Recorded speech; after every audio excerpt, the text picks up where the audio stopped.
Magandang umaga po sa inyong lahat at live mula dito sa Pag-asa Weather Forecasting Center. Narito na ang lagay ng ating panahon ngayong araw nga ng Linggo, September 14, 2025.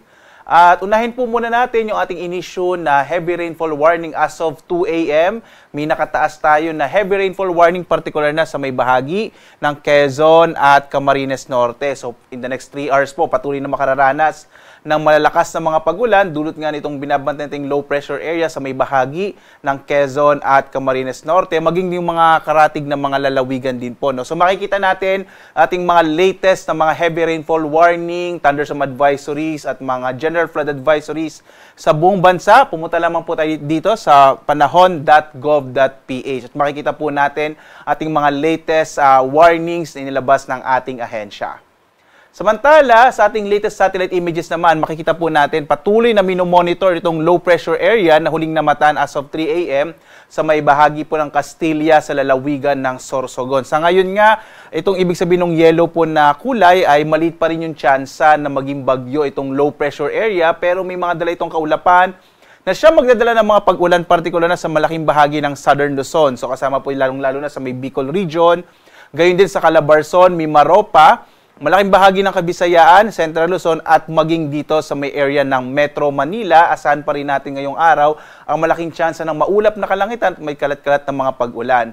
Base rin sa ating pinakahuling mga datos, posibleng itong kumilos, itong low pressure area Pakanluran hanggang sa umabot po ito sa may area ng West Philippine Sea. So again, malit pa rin tsansa na maging bagyo, pero asahan pa rin natin na magpapaulan ito, particular na sa may Southern Luzon at Kabisayaan. Samantala naman, ang easterlies o yung hangin nagmumula sa Karagatang Pasipiko pa rin ang inaasa natin makaka-apekto sa may bahagi ng Northern Luzon at magdadala ng mga isolated rain showers and thunderstorms, particular na sa hilagang bahagi ng Luzon. Asahan naman natin yung mga localized thunderstorms sa bahagi ng Mindanao. Maliban nga dito sa low pressure area na ito, ating minomonitor, ay wala tayong binabantayan na anong mga LPA o bagyo sa loob at labas ng Philippine Area of Responsibility sa kasalukuyan.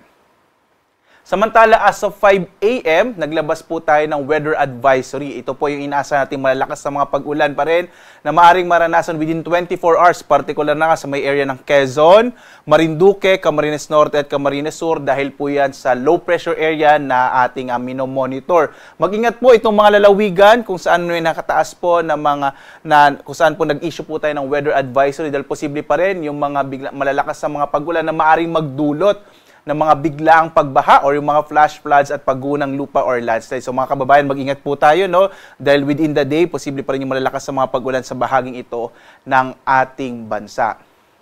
Ngayong araw nga, inaasahan natin ang maulap na kalangitan na malaking tsansa ng mga pag-ulan dulot ng low pressure area, particular na dito sa may Central Luzon, kasama ang Metro Manila, Calabarzon, Mimaropa at Bicol region. Ang nilalabing bahagi naman ng Luzon makararanas ng mga isolated o pulupulong pag-ulan, pagkilat, pagkulog, lalo na sa hapon hanggang sa gabi ngayong araw ng Linggo. Agwat ang temperatura natin sa Lawag, 26 to 32 degrees Celsius, sa Baguio 17 to 24 degrees Celsius, sa Kamaynilaan 25 to 31 degrees Celsius, habang sa Tuguegarao 24 to 33 degrees Celsius, sa Tagaytay naman 23 to 29 degrees Celsius, sa Legazpi 24 to 28 degrees Celsius.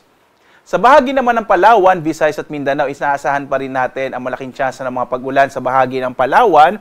Agwat ang temperatura sa Calayan Islands, 25 to 29 degrees Celsius, sa Puerto Princesa naman 25 to 31 degrees Celsius. Malaking bahagi rin ng Kabisayaan ay makararanas sa mga kalat-kalat na mga pag-ulan, pagkilat, pagkulog dahil nga dito sa low pressure area.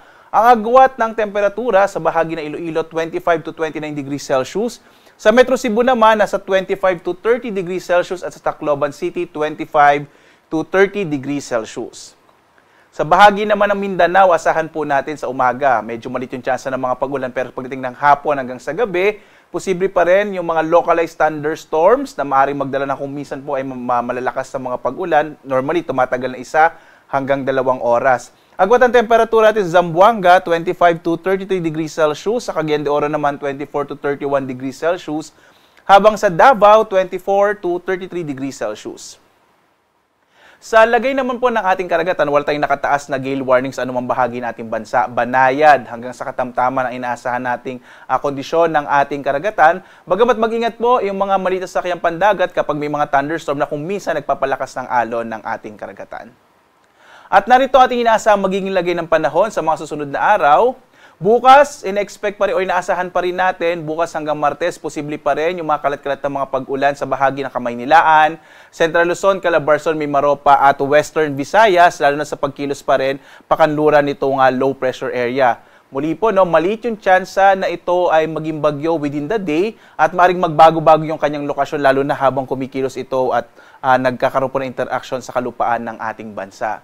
Pagdating ng Miyerkules hanggang Huwebes, inaasahan natin generally fair weather sa malaking bahagi ng ating kapuluan maliban na lamang sa mga thunderstorms sa hapon hanggang sa gabi. Muli po, pwede pa rin naman magbago itong ating weather update kaya lagi po tumutok sa update ng ating ahensya dito sa DOST Pag-asa.